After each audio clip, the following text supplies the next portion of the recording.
2 weeks after it started and more than 24 hours after it was supposed to finish. There was a bit of late drama, a breakaway meeting involving the European Union, the US, India and China, with the two developing economies led by India saying that they wanted a change in language when it came to the use of coal. The original text, the third draft that was put forward on Saturday, said that it should be phased out, the use of unabated coal. India said that that wasn't realistic, so instead they put in a last-minute change to say it should be phased down instead. Now that was agreed, although Alok Sharma a bit emotional, the COP26 president apologizing for the way the process had turned out. So there was that mention of the use of coal.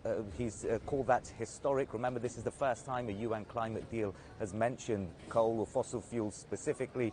Aside from that, it does tell countries to revisit their current plans to try and put that 1.5-degree target back on track. So by next year, they'll have to resubmit more ambitious plans to cut emissions by 2030.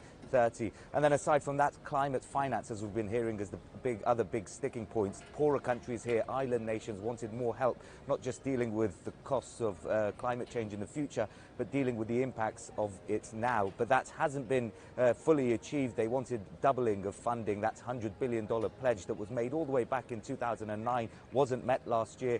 They wanted a doubling of that by 2025.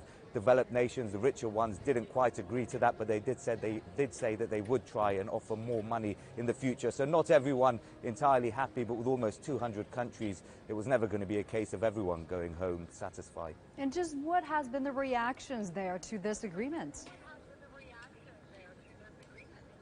Yeah, well, reaction coming in. As I mentioned, Alok Sharma, the COP26 president, he's been looking at this for a couple of years now, trying to set this up for the UK's presidency.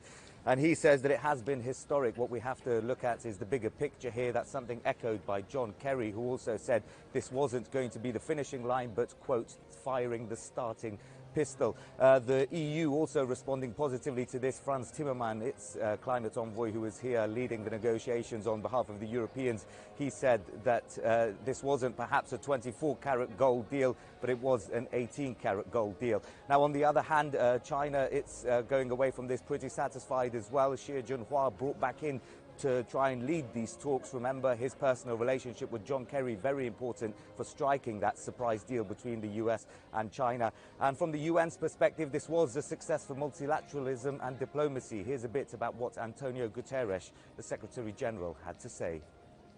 Our fragile planet is hanging by a thread. We are still knocking on the door of climate catastrophe.